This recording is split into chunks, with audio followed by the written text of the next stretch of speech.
I'm Elena Martinez, 28 years old, and I'd just flown in from Seattle to spend Christmas with family. The December air bit at my cheeks as I walked up the driveway, gift bags hanging from both arms. Through the frosted window, I could see them all gathered around the dining table, candles flickering, faces glowing with warmth. I knocked twice before pushing the door open. "Merry Christmas," I called out, stamping snow from my boots. My brother Jason looked up from carving the turkey, knife frozen midair. "No one's happy to see you," he said, his voice cutting through the holiday music. My mother Linda stood up, walked over to the counter where I'd set down a carefully wrapped plate of homemade cookies, picked it up, and dumped it straight into the trash compactor. "Dinner's for real family," she announced to the room. My sister-in-law Jessica smirked from her seat, one hand resting on her pregnant belly.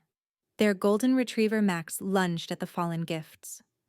I set my bags down gently, turned without a word, and walked back out into the snow. And that night, I froze every single account. If you've ever been treated like a stranger in your own family home during the holidays, hit subscribe and tell me where you're watching from. I read every single comment. The Uber driver didn't ask questions when I requested the nearest hotel. Snow fell heavier now, muffling the world in white silence. My phone buzzed 3 times in quick succession, all from Jason. I declined each call. The Pinewood Suites sign glowed ahead, vacancy in flickering neon. I pulled my suitcase from the trunk, paid the driver in cash, and walked inside. The clerk barely looked up. "Single room cash," I said, sliding 420s across the counter. He handed over a key card without a word. "Room 217, second floor, back corner." Perfect. Inside, the air smelled of pine cleaner and stale coffee.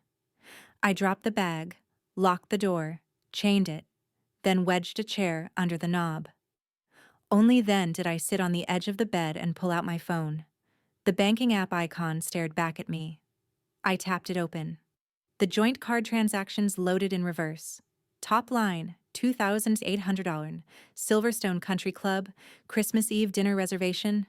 Jason's name in the notes. Next, $1,400. Baby Maven Boutique, nursery furniture set.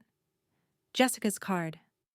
Then $950. Prestige Veterinary Spa, holiday grooming package for Max. All charged today.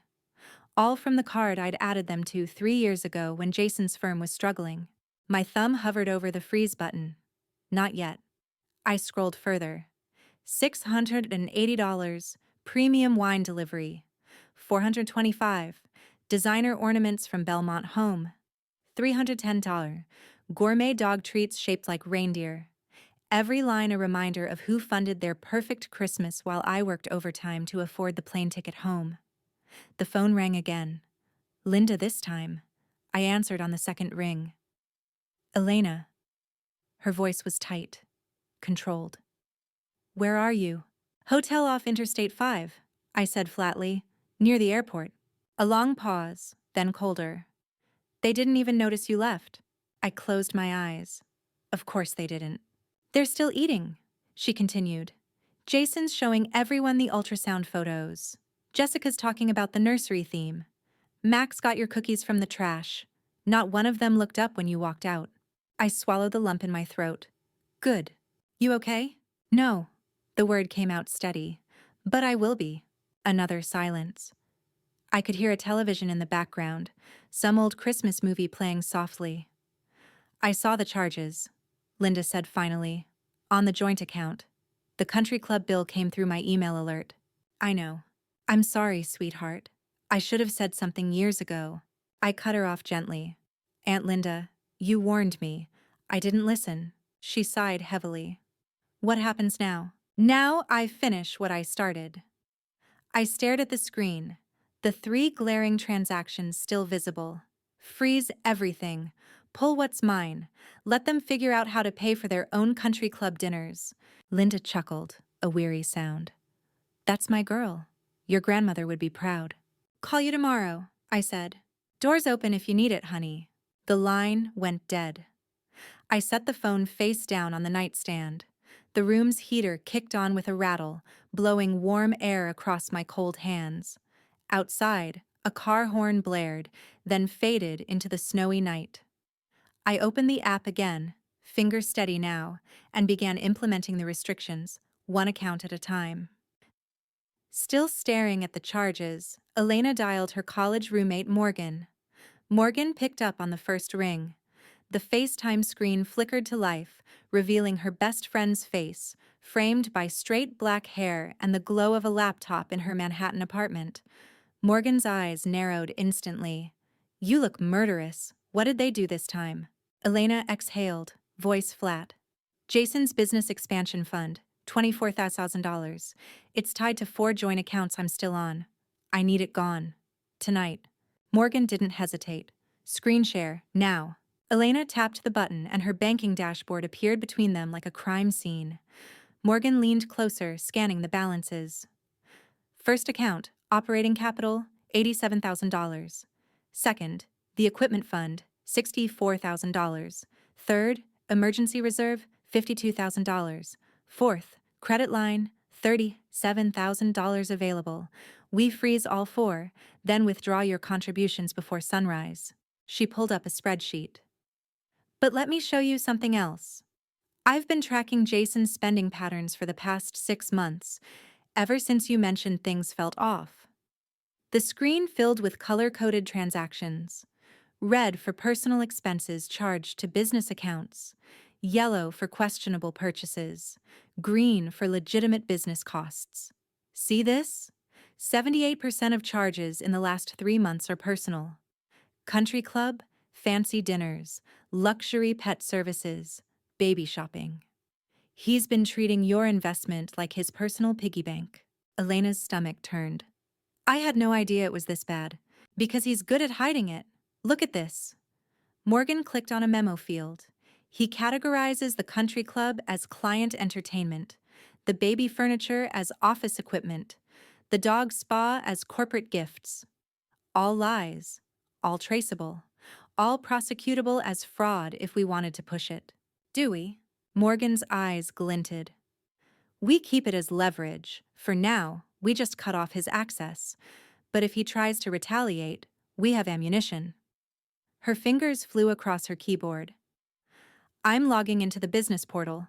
You still have the admin credentials from when you helped set up the LLC?" Elena nodded. "Yes." "Perfect. 2-factor code coming to your phone. Authenticate me." A code popped up. Elena typed it in quickly. "Freezing operating account," Morgan narrated. "Calm as a surgeon." A red banner flashed across the screen. "Account restricted. Transactions disabled. Equipment fund. Same." Another red banner. "Emergency reserve. Locked. Credit line. Frozen solid." Morgan smiled grimly. "They can't access a single penny without your approval now. And since you're listed as primary account holder on the LLC documents." She pulled up another screen. "You're legally entitled to withdraw your initial capital contribution, plus accumulated interest." "How much?" Elena asked. "According to the ledger you kept, $18,600. Your money, your investment in his failed ventures over 3 years." Elena's hands shook slightly. "Do it." Morgan pulled up a wire transfer template. "Routing number for your Seattle account?"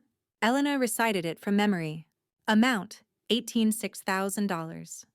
Memo, capital withdrawal, primary investor return.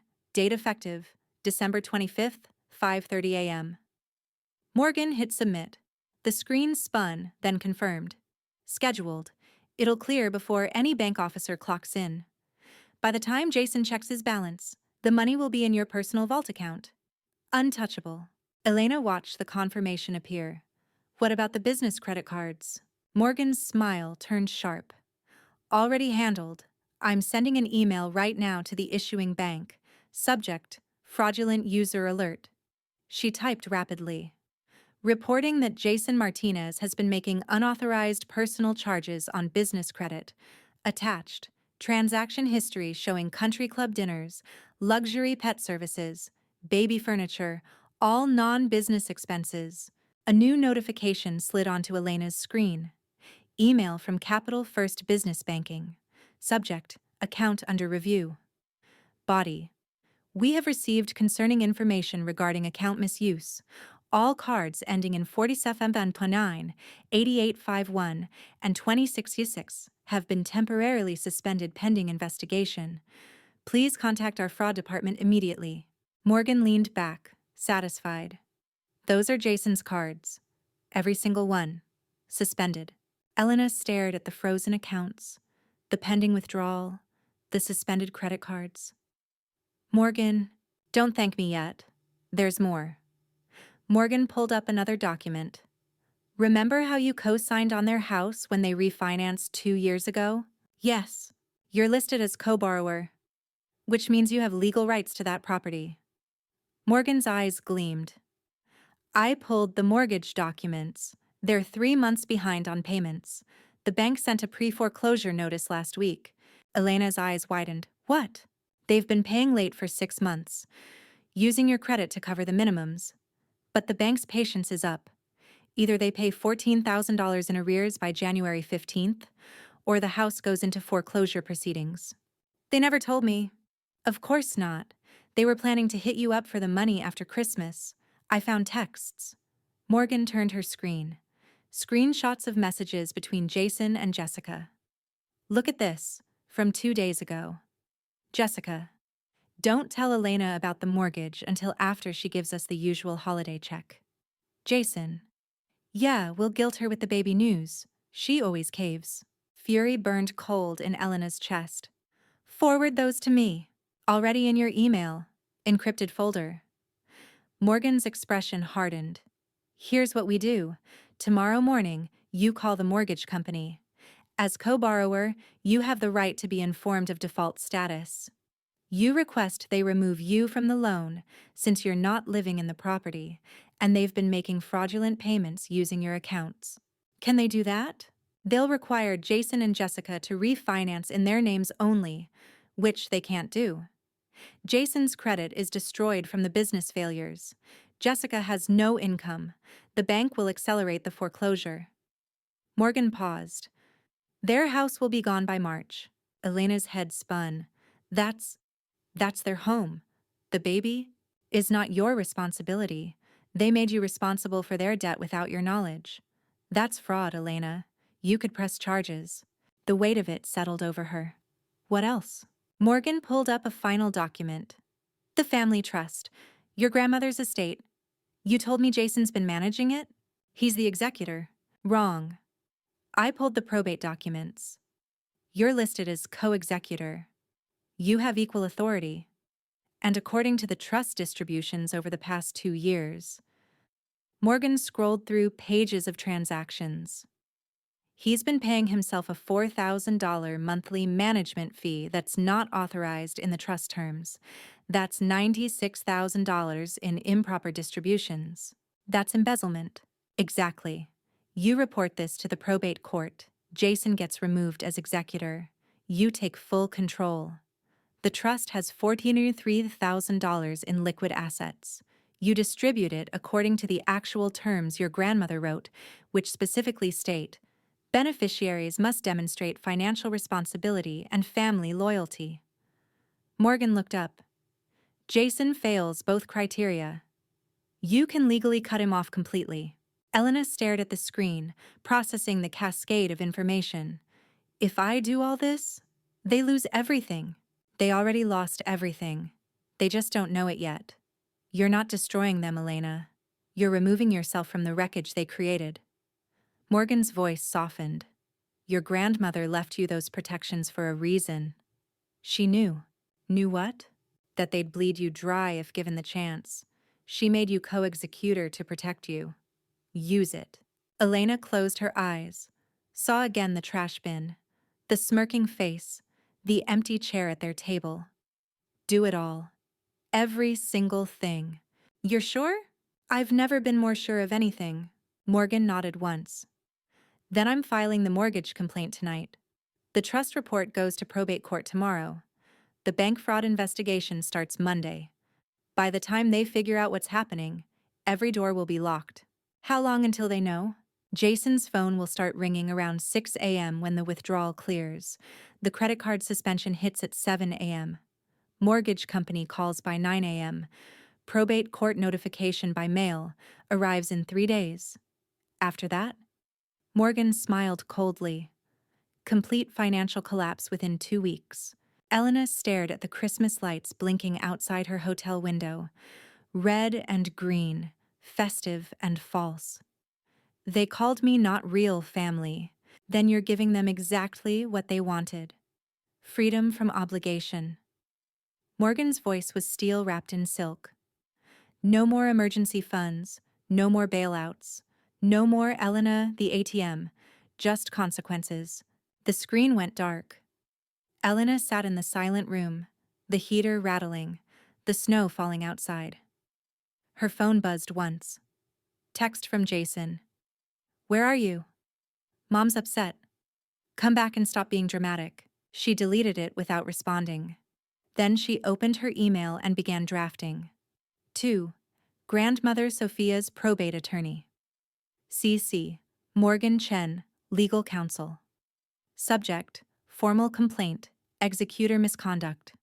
She typed for 20 minutes, attaching every document Morgan had sent. Transaction records. Unauthorized distributions. Breach of fiduciary duty. She didn't mention the trash bin or the dinner table. She didn't need to. The numbers told the story. At 11:47 p.m. on Christmas night, Elena pressed send. Then she set her phone to do not disturb, pulled the covers up, and slept better than she had in 3 years. The pounding started at 5:52 a.m. Elena's eyes snapped open to fists hammering on the door. Elena, open this door right now. Jason's voice, ragged with panic. She looked through the peephole. He stood there in sweatpants and an untucked shirt, hair wild, eyes bloodshot like he hadn't slept. Linda was beside him, mascara smeared down her cheeks, still in yesterday's Christmas dress, now wrinkled and stained. Jessica sat on the hallway floor, crying into her phone, her pregnant belly visible under a hastily thrown-on coat. Elena took her time.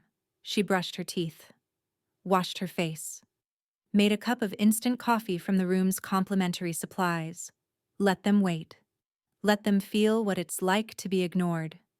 Finally, at 6:08 a.m., she cracked the door 2 inches, chain-latched. What? Jason shoved a phone screen toward the gap. Bank alert notifications covered it like a rash. What did you do? The accounts are empty. All of them. The operating fund, the reserve, the credit lines, everything. I withdrew my money. That's the business fund. We have suppliers due Monday. 3 employees waiting on Christmas bonuses. The Architect Association dues are auto-drafting tomorrow. Elena sipped her coffee slowly. Should have thought of that before dumping my cookies in the trash. Linda pushed forward, her perfume from yesterday now stale and cloying. Elena, please. This isn't funny. Jason's business will collapse. He has contracts in progress, materials ordered, clients expecting deliveries. Not my problem. Your family! Linda's voice cracked with desperation. The word hung in the cold hallway air. Elena's voice dropped to ice.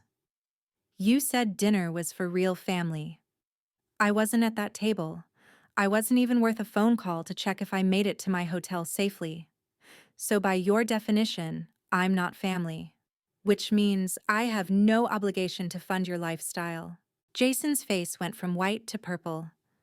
You vindictive little... Careful, Elena interrupted.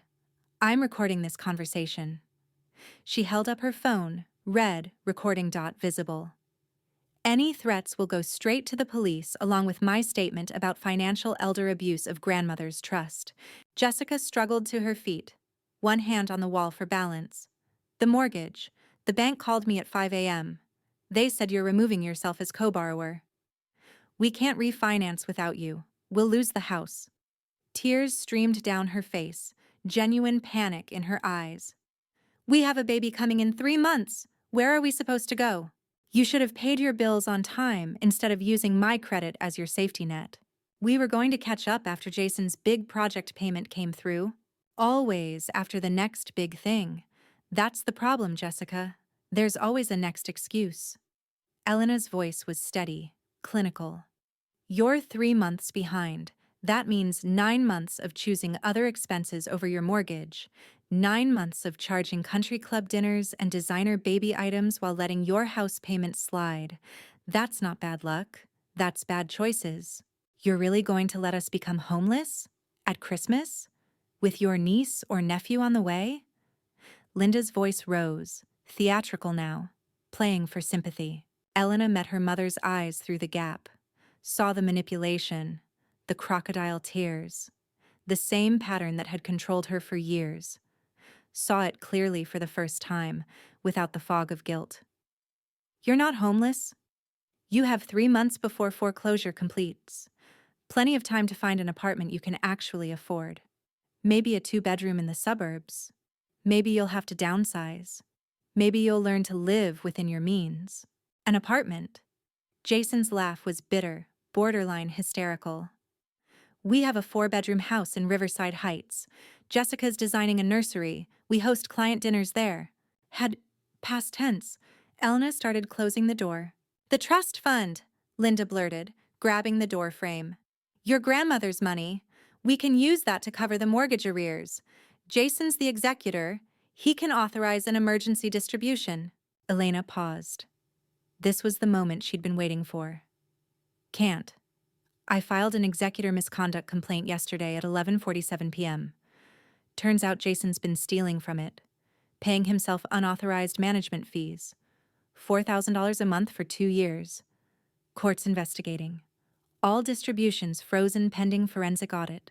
The color drained from Jason's face. His hand, still gripping his phone, started shaking.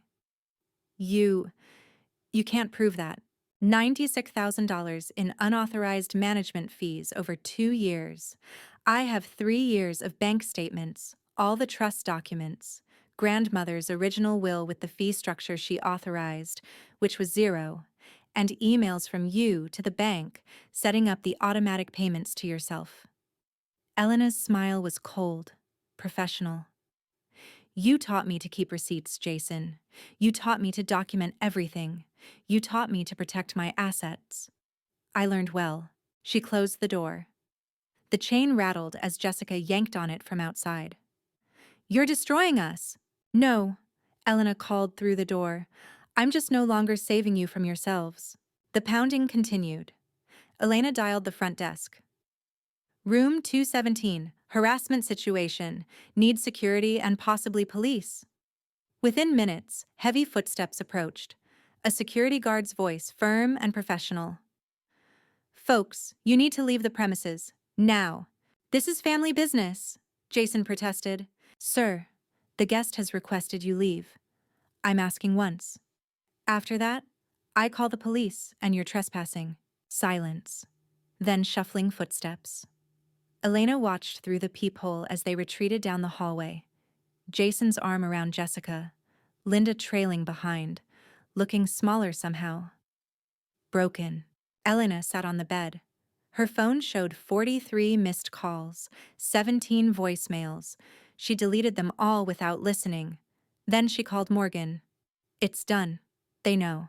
Good. How do you feel? Elena considered the question. Free. The bank called me an hour ago. Confirmed the mortgage default. Jessica's boutique also had a lien filed against it. Apparently they owe $31,000 to suppliers. That's closing too. How long until total collapse? 2 weeks. Maybe less. Jason's business clients are already pulling contracts. Word spreads fast about frozen accounts and embezzlement investigations. Morgan's tone turned matter-of-fact. I made a few calls this morning.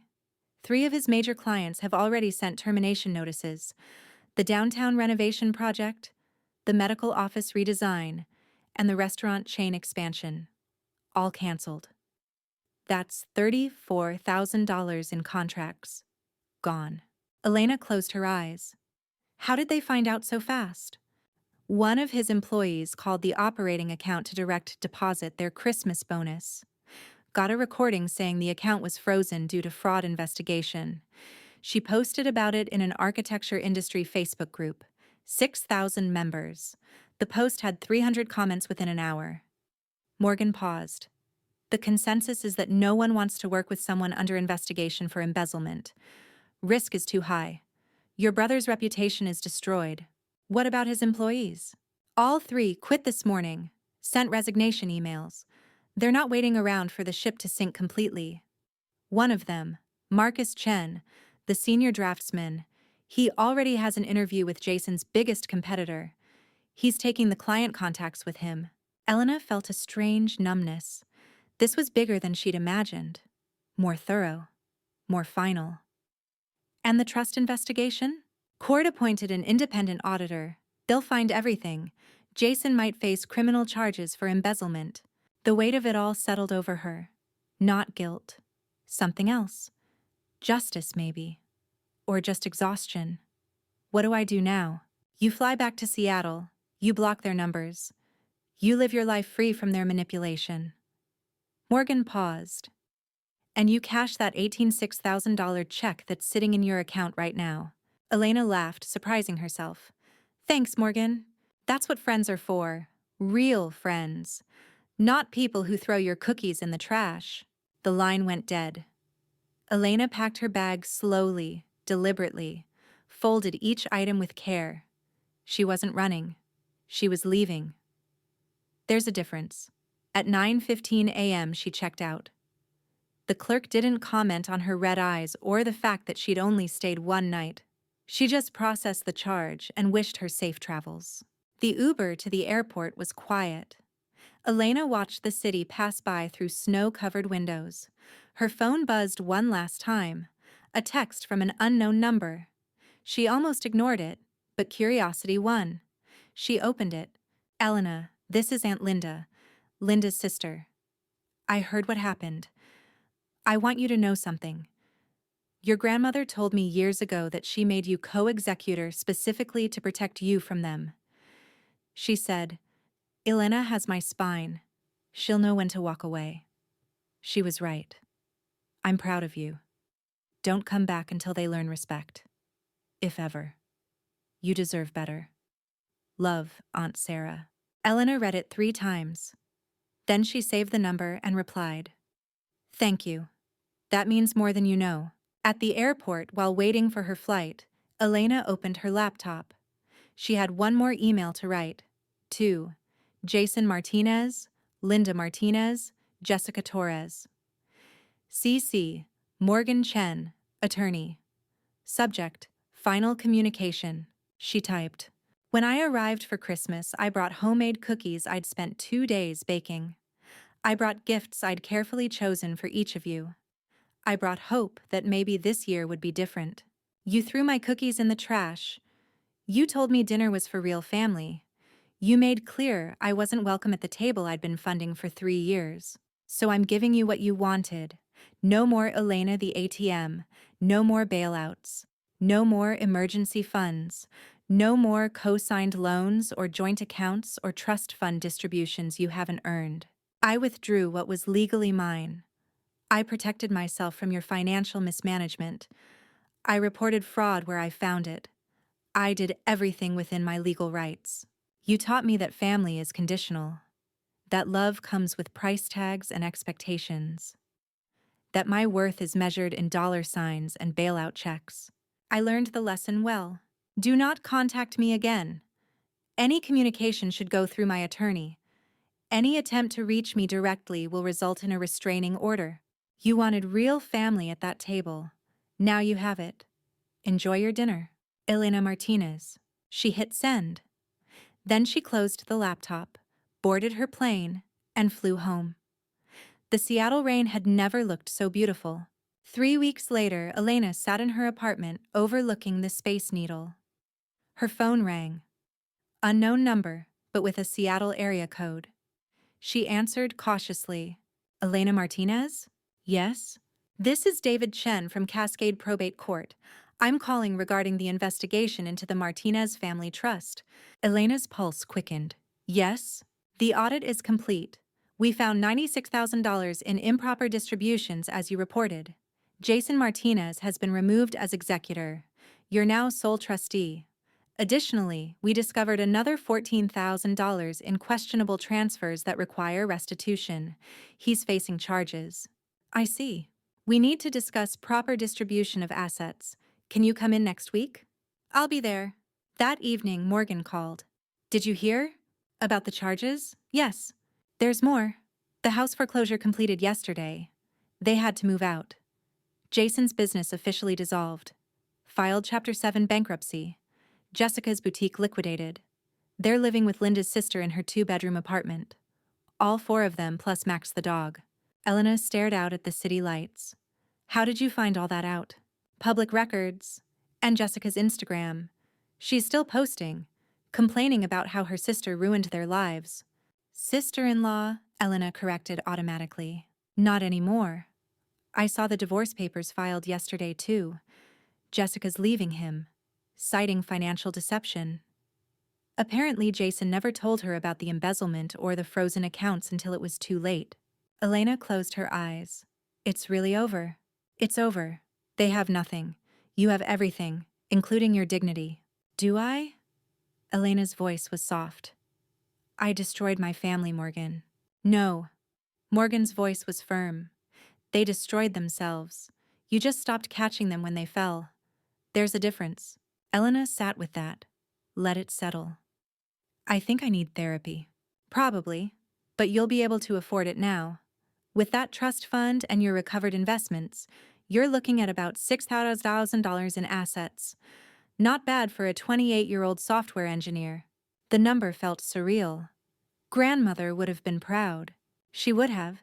She gave you the tools. You used them wisely. They talked for another hour, making plans, investment strategies, travel ideas, Elena's new life, unburdened by obligation to people who'd never valued her. When they hung up, Elena opened her grandmother's letter one more time, the one she'd found in the trust documents, dated 3 months before she died. My dearest Elena, if you're reading this, I'm gone, and I suspect you're facing a choice: to keep enabling them, or to walk away. I made you co-executor not because I trusted Jason less, but because I trusted you more. I knew he'd see the money as his right. I knew your mother would support him. I knew Jessica would spend it without thought. But you, Misha, you understand value, not just of money, but of self-worth, of boundaries, of knowing when to let go. If they treat you poorly, if they use you, if they make you feel less than you are, you have my permission to cut them off. The trust is yours to manage. The accounts are yours to control. Use them wisely. Protect yourself first. Family is not just blood.